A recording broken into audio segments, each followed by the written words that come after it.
Assalamualaikum warahmatullahi wabarakatuh. Saya Haji Muhammad Syatari, SIMA, Ketua Umum MUI Kabupaten Indramayu. Saya akan memberikan statement terkait dengan Az-Zaitun, dengan segala yang terjadi di akhir-akhir ini. Pertama, bahwa Az-Zaitun, syariat yang dikembangkan, yang dilakukan sangat tidak sama dengan tata cara peribadatan umat Islam pada umumnya. Sholatnya, puasanya, hajinya, bahkan banyak viral di media-media sosial bahwa haji tidak harus di Mekah dan Madinah, cukup haji di Indonesia, sebab disamakan bahwa negara Indonesia tanahnya adalah tanah yang suci.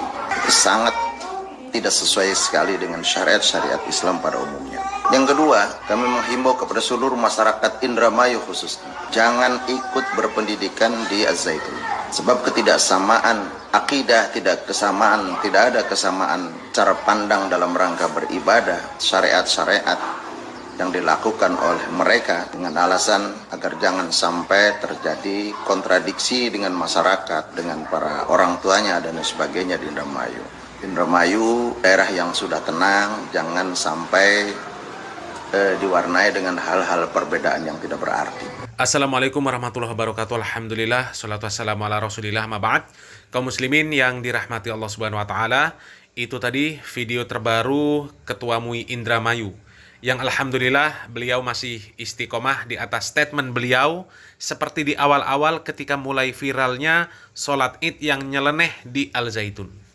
Dari awal beliau ini sudah mengatakan bahwa praktek agama di Al-Zaitun itu tidak sama seperti layaknya kaum muslimin ahlu sunnah wal jamaah. Itu kan Az-Zaitun. Az-Zaitun itu pondok pesantren yang eksklusif. Jadi kami warga masyarakat Indramayu sesungguhnya ya tidak aneh dengan perlakuan Az-Zaitun tentang apapun. Sebab memang Az-Zaitun itu tidak sama dengan kita syariat Islam. Az-Zaitun itu tidak sama. Oleh karena itu Indramayu tidak merasa bangga, tidak merasa keberadaan Az-Zaitun itu luar biasa, tidak. Itu tadi statement Ketua MUI Indramayu kurang lebih 1 bulan yang lalu, dan alhamdulillah beliau masih tetap istiqomah meskipun lembaga MUI ini dipandang sangat remeh oleh pimpinan Al-Zaitun. Dikatakan bahwa MUI ini tidak lebih dari LSM yang mau bekerja karena ada duitnya saja. Ditambah lagi dari pemerintah terkait seperti Kemenak yang mengatakan bahwa praktek agama di Al-Zaitun itu baik-baik saja, tidak ada penyimpangan. Sehingga statement dari Kemenak tersebut ini bertentangan dengan apa yang disampaikan oleh Ketua MUI. Akan tetapi alhamdulillah Ketua MUI sampai saat ini tidak ikut hanyut ke dalam arus fatwa sesat tersebut. Alhamdulillah. Nah, kaum muslimin yang dirahmati Allah subhanahu wa ta'ala, setelah beberapa hari yang lalu ada yang mendemo Al-Zaitun, alhamdulillah akhirnya muncul pihak-pihak yang kemudian dengan tegas menyatakan bahwa Al-Zaitun adalah sesat dan haram bagi kaum muslimin untuk menyekolahkan anaknya di Al-Zaitun. Di mana fatwa ini ditegaskan oleh PBNU Jawa Barat. Alhamdulillah. Jelas dalam polemik yang muncul bagaimana hukum memondokkan anak ke pesantren Az-Zaitun, diputuskan bahwa hukum memondokkan anak di Az-Zaitun haram karena pertimbangan satu, membiarkan anak didik berada di lingkungan yang buruk karena di sana terjadi penyimpangan-penyimpangan. Yang kedua, karena memilihkan guru yang salah untuk pendidikan anak.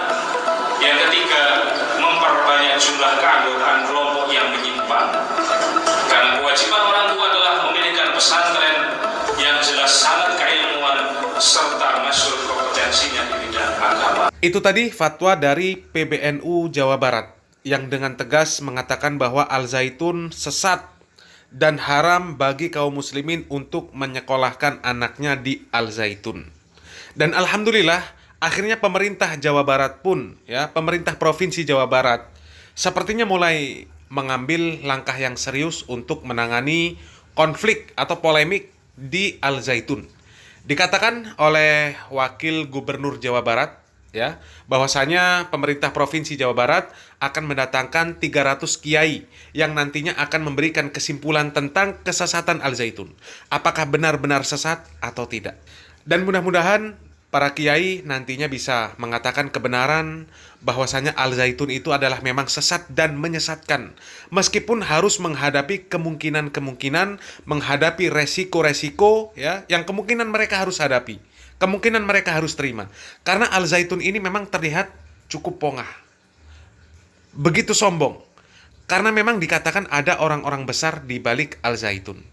Dan semoga Allah Subhanahu wa taala memudahkan niat baik mereka para kiai yang akan memberikan fatwa tentang Al-Zaitun ini, meskipun ada rasa pesimis juga kalau Al-Zaitun ini nantinya bisa benar-benar diruntuhkan. Akan tetapi kembali lagi, tidak ada yang tidak mungkin bagi Allah Subhanahu wa taala selagi kita mau berusaha. Barang siapa yang menolong agama Allah, maka Allah akan menolongnya. Kita berdoa semoga para kiai senantiasa diberikan taufik dan hidayah oleh Allah Subhanahu wa taala sehingga bisa menyelamatkan akidah kaum muslimin dari kesesatan Al-Zaitun. Semoga yang sedikit ini bermanfaat. Barakallahu fikum. Wassalamualaikum warahmatullahi wabarakatuh. Dengan adanya kejadian Al-Zaitun, ini penting perlu kami sampaikan bahwa pemerintah Provinsi Jawa Barat besok hari Senin akan menyikapi tentang kejadian yang ada di Zaitun. Sebenarnya kami sudah beberapa kali menyikapi sesuai dengan perintah Pak Gubernur. Bahkan menguatkan kembali Pak Gubernur tadi malam memerintahkan kepada saya untuk merespon apa yang terjadi hari ini tentang Al-Zaitun. Saya berada dalam keadaan yang belum bisa membuat sebuah keputusan pihak pemerintah Pemprov sebelum ada gerakan permusyawaratan yang akan dilaksanakan pada hari Senin nanti. Jadi minimal saya akan mengundang 300 kiai. Di situ ada Ormas, ada Kemenag, ada MUI, dan juga ada pimpinan pondok pesantren.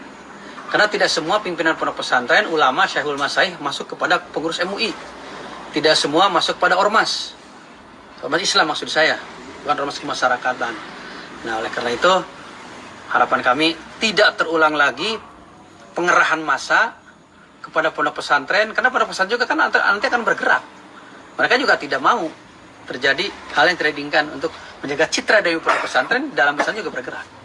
Ya seperti itu ada. Jadi hentikan gerakan-gerakan itu, tak beri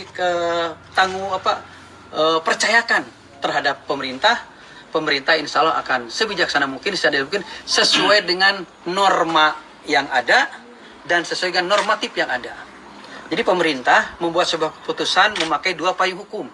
1, payung hukum norma sosial kemasyarakatan. Yang kedua adalah normatif, legalitas formal yang dibuat oleh negara. Kemudian juga pemerintah insya Allah akan bijak membuat sebuah keputusan sesuai dengan aturan yang ada dan akan bijaksana sesuai dengan situasi dan kondisi yang ada, sekalipun agak sedikit bertentangan dengan legal formal yang ada. Seperti itu. Jadi sekali lagi saya kuatkan, tolong jangan main hakim sendiri, jangan ada pengarahan massa, tunggu dari pemerintah, insya Allah pemerintah pun tidak tinggal diam. Kok selama ini pemerintah diam? Tidak, saya kan sudah pernah ke sana. Kemenang sudah pernah ke sana, MUI sudah pernah ke sana, maka hasil komunikasi kami akan kami rumuskan hari ini dengan para kiai.